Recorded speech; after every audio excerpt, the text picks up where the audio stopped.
Bom dia, alunos! Hoje nós vamos ter a nossa aula sobre os 5 sentidos.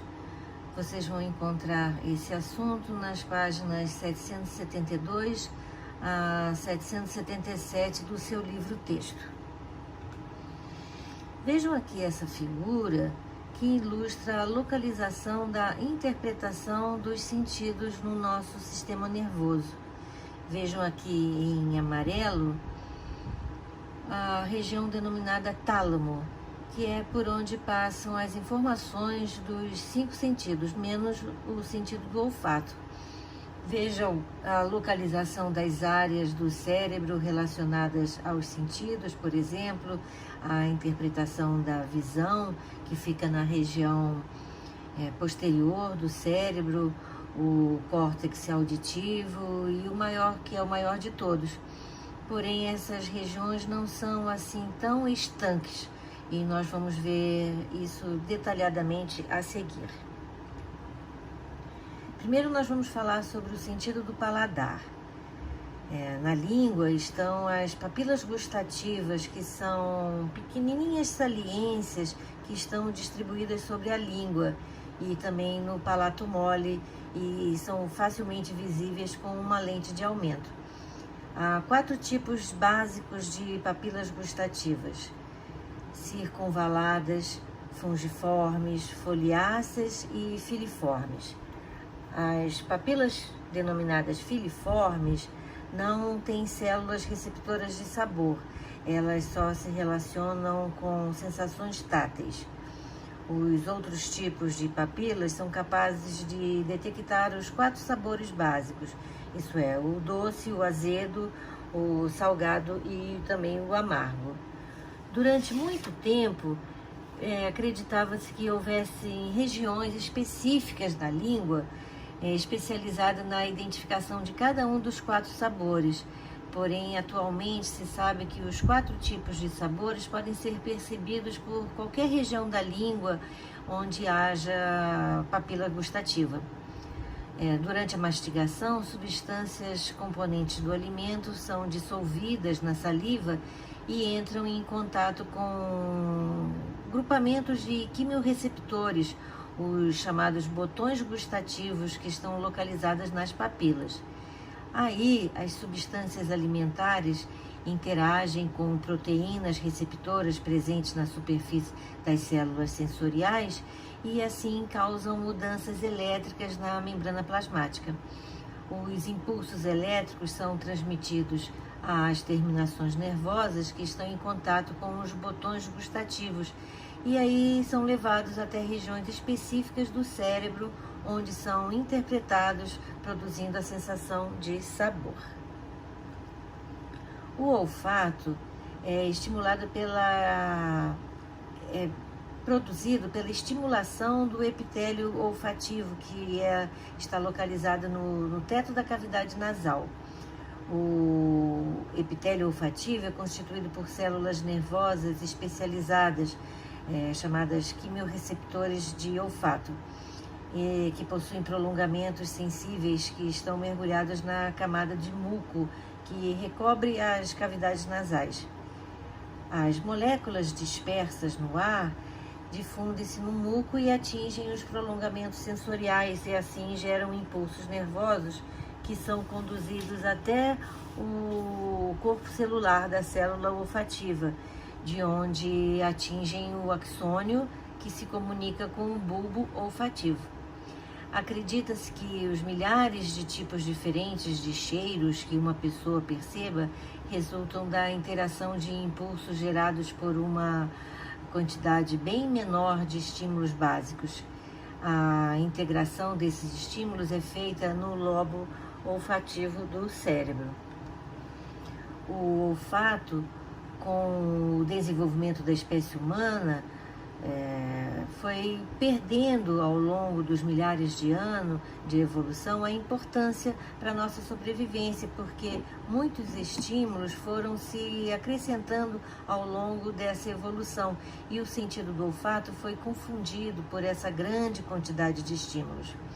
Aí o sentido do olfato já não é tão usado em caçadas ou em situações de fuga para garantir nossa sobrevivência. Vamos fazer aqui rapidamente uma lista de substâncias químicas que nós usamos para nossa higiene, cada um com seu perfume, que acabam se misturando e mudando o nosso odor natural de espécie humana. Por exemplo, nós usamos sabonete, shampoo, cremes diversos, desodorantes, perfume, etc., né? Todos esses odores misturados nos fazem confundir os cheiros que identificamos como característica da espécie. E o sentido do olfato é bem mais desenvolvido nos animais e também em algumas pessoas mais sensíveis. Eu, por exemplo, tenho um olfato muito apurado. Voltando a falar do sentido do paladar, o sabor dos alimentos não é produzido apenas pela estimulação das células gustativas, mas também pela estimulação de células olfativas. Apesar de os receptores de paladar e olfato serem diferentes e de suas mensagens serem processadas em regiões diversas do cérebro, esses dois sentidos agem em conjunto para produzir a percepção do gosto. Talvez você já tenha notado que quando o sentido do olfato é prejudicado por um forte resfriado, por exemplo, a capacidade de sentir gosto também diminui. Também não podemos discutir a preferência por esse ou aquele alimento, por exemplo. E nós estamos programados para gostar do sabor doce, mas as preferências pessoais são determinadas pela experiência individual, o aprendizado, a família, a cultura e todas as coisas que fazem de nós indivíduos. A genética também pode exercer um papel sobre nossos gostos. Estudos mostram, como por exemplo, o coentro, que há quem goste ou odeie. E já se sabe que os que odeiam têm uma mutação em um receptor olfativo, em particular no nariz, que detecta uma substância química liberada quando se mastiga coentro. Mas isso não ocorre com muita frequência. Um estudo com gêmeos que cresceram em lugares diferentes mostra que a maior parte das preferências alimentares é aprendida e não herdada. Também sabemos que os humanos estão programados para evitar o sabor amargo, porque na natureza coisas amargas frequentemente são tóxicas. Então acredita-se que essa característica é uma forma de defesa e garantir a nossa sobrevivência. E agora vamos falar sobre o sentido da audição. A orelha humana é um órgão responsável pela audição e pelo equilíbrio do corpo também. Ela costuma ser dividida em 3 regiões denominadas de fora para dentro: orelha externa, orelha média e orelha interna. A orelha externa é o canal que se abre para o meio exterior no pavilhão auditivo, conhecido popularmente como orelha. Ela é revestida por um epitélio rico em células produtoras de cera, cuja função é reter partículas de poeira e micro-organismo e assim protege as partes internas. O pavilhão auditivo funciona como uma concha acústica. Ela capta os sons e os direciona para o canal da orelha.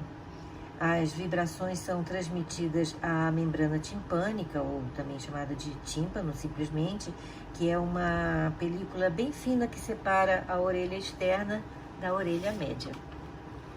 A orelha média, localizada dentro do osso temporal, é um canal estreito e cheio de ar, e nela se localizam os 3 ossinhos bem pequenos, os menores ossos do nosso corpo, denominados martelo, bigorna e estribo. Um canal flexível, que é chamada tubo auditiva, que antigamente era chamada de trompa de Eustáquio, comunica a orelha média à garganta, e sua função é equilibrar a pressão do interior da orelha de acordo com o meio externo. Por exemplo, quando nós subimos ou descemos rapidamente uma montanha íngreme, sentimos uma pressão nas orelhas que resulta do desequilíbrio entre a pressão atmosférica e a pressão no interior do canal auditivo. Quando subimos, a pressão atmosférica diminui em relação à pressão da orelha, de modo que o tímpano é empurrado para fora. E quando nós descemos a montanha, acontece o inverso. A pressão atmosférica aumenta em relação à pressão interna da orelha e o tímpano é empurrado para dentro. Quando as tubas auditivas se abrem, as pressões dentro e fora das orelhas se igualam. A abertura das tubas auditivas é facilitada pela deglutição, de modo que comer, mascar chiclete ou mesmo engolir somente a saliva facilita a ambientação das orelhas à pressão externa. A vibração do ar causada pelas ondas sonoras ao atingir a membrana timpânica faz com que ela também vibre e aí movimenta o martelo, a bigorna e o estribo. Esses pequenos ossinhos da orelha média, alinhados em sequência, atuam como amplificadores e também transmissores das vibrações à orelha interna. Por fim, a orelha interna, que está encravada no osso temporal e é um complexo labirinto de membranas conhecido como aparelho vestibular, onde se localizam células sensoriais especializadas na captação de estímulos mecânicos, genericamente chamados de mecanorreceptores. Os principais componentes são a cóclea, responsável pela audição, e o sáculo e o utrículo e os canais semicirculares responsáveis pelo equilíbrio. E como nós percebemos o som? Bem, a cóclea é um longo tubo cônico, isto é, em forma de cone, enrolado como uma concha de um caracol, com o interior dividido em 3 compartimentos cheios de líquido. No compartimento do meio localiza o órgão espiral ou órgão de corte, que contém as células sensoriais fonorreceptoras. Essas células entram em contato com uma estrutura membranosa chamada de membrana tectórica, que se apoia como se fosse um teto sobre os cílios das células sensoriais. A base do osso estribo se conecta a uma área da cóclea denominada janela oval, fazendo vibrar e comunicando a vibração ao líquido coclear. Por intermédio desse líquido, as vibrações fazem os cílios das células sensoriais roçarem na membrana tectórica, gerando um impulso nervoso, que é então conduzido pelo nervo auditivo ao centro da audição no córtex cerebral.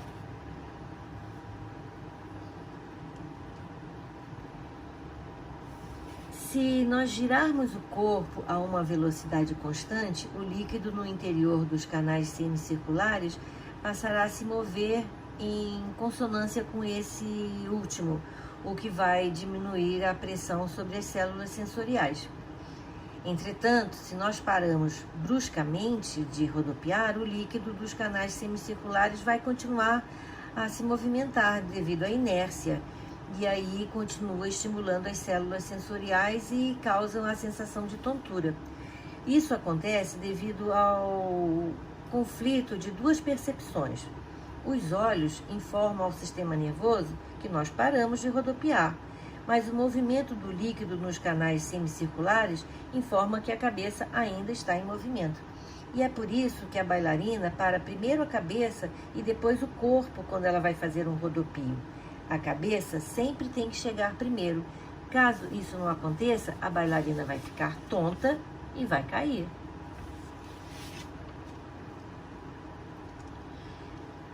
A manutenção do equilíbrio do corpo não depende apenas da orelha interna. Além da posição da cabeça, o cérebro calcula também as posições relativas do pescoço, das pernas e dos braços, o que é feito de acordo com informações transmitidas por receptores localizados nos músculos, nos tendões e em órgãos internos. Os olhos também participam do sentido do equilíbrio. Eles informam ao cérebro a posição do corpo por meio das imagens que são captadas do ambiente. E como nos orientamos pela força da gravidade? O sáculo e o utrículo são duas bolsas cheias de líquido localizadas sobre a cóclea. Em suas paredes internas existem as máculas formadas por células sensoriais ciliadas sobre as quais ficam pequenos grãos de carbonato de cálcio. As várias máculas têm diferentes graus de inclinação em relação ao nosso corpo, de modo que quando uma está em posição horizontal, outras estão em posição inclinada ou vertical. Mudanças na posição da cabeça fazem com que a força da gravidade estimule os cílios das células sensoriais das máculas.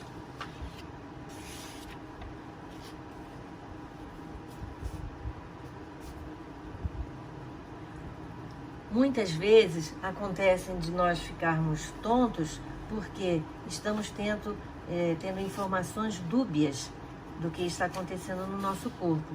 Os olhos, por exemplo, estão indicando alguma coisa e os líquido dos canais semicirculares estão indicando uma outra coisa. E uma coisa que eu ia falar para vocês que eu não posso esquecer, que é muito importante, principalmente para quem gosta muito, muito, muito de ouvir música muito alta com fone de ouvido.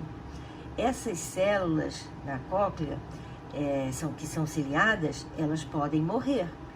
E a vibração muito forte, quando a pessoa escuta música muito alta, e principalmente com fone de ouvido, essa vibração mata as células ciliadas.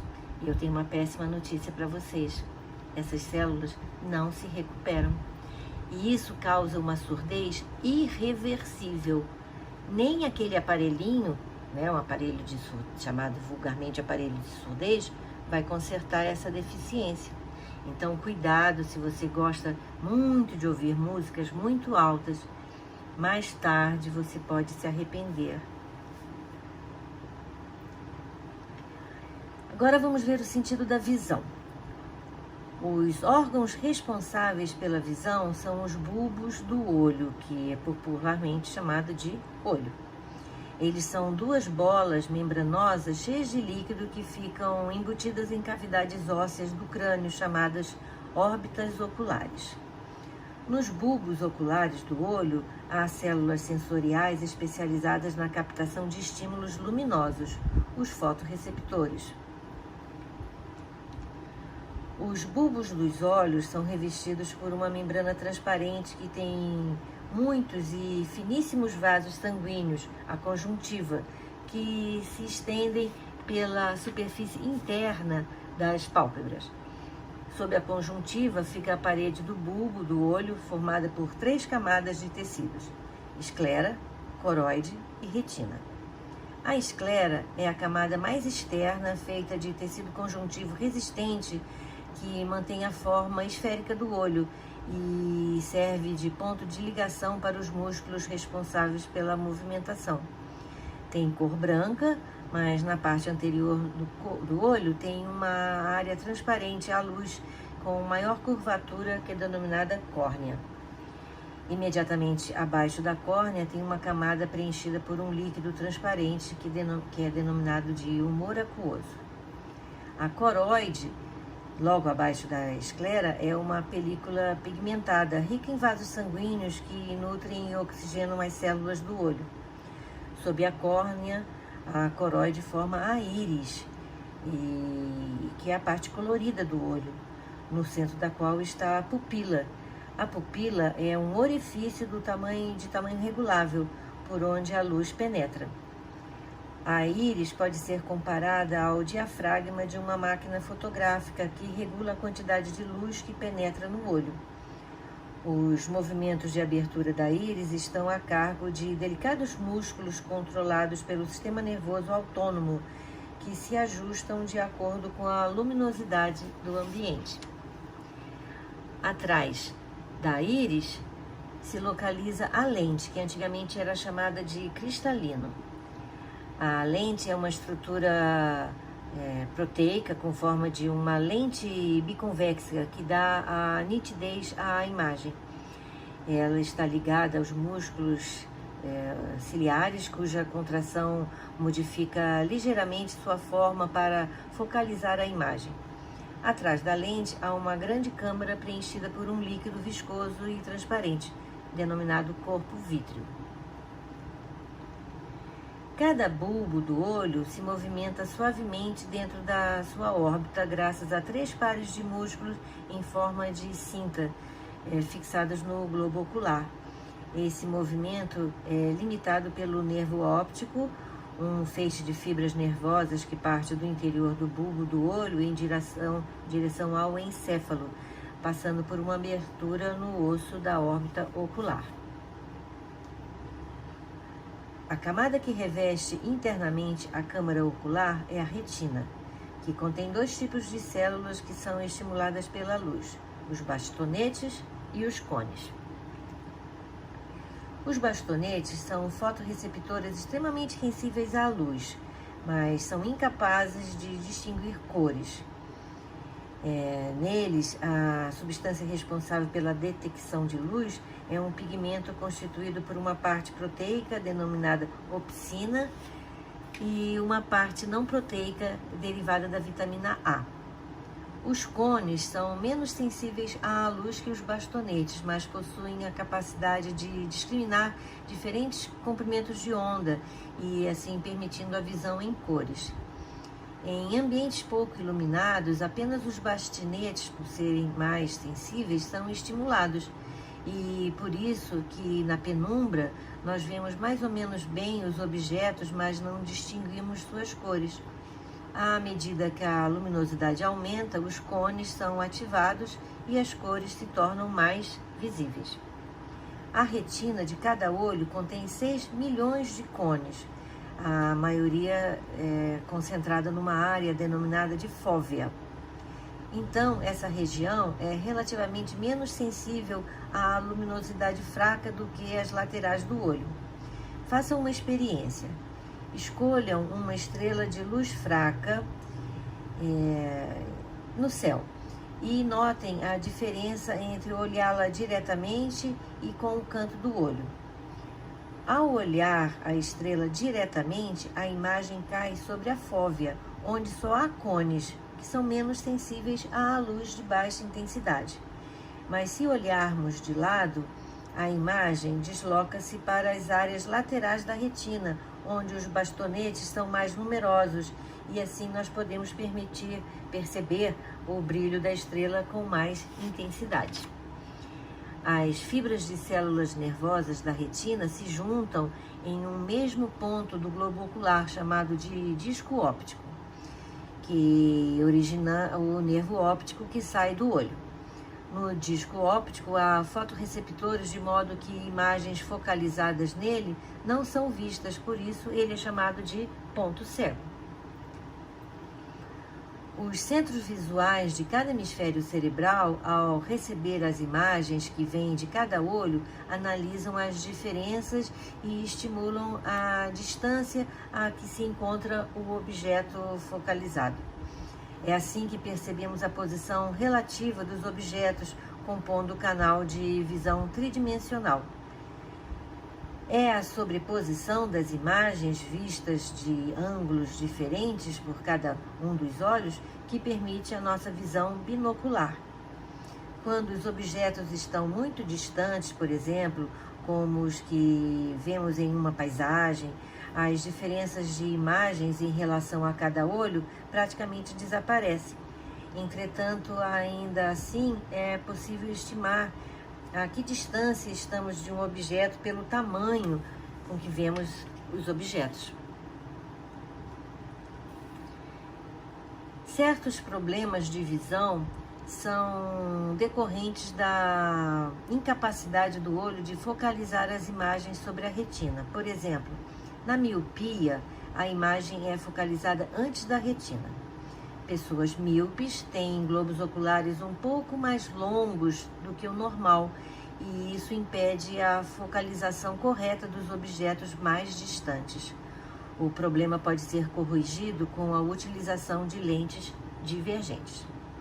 O astigmatismo, que é outro problema, resulta de uma assimetria na curvatura da córnea, ou mais raramente na curvatura da lente.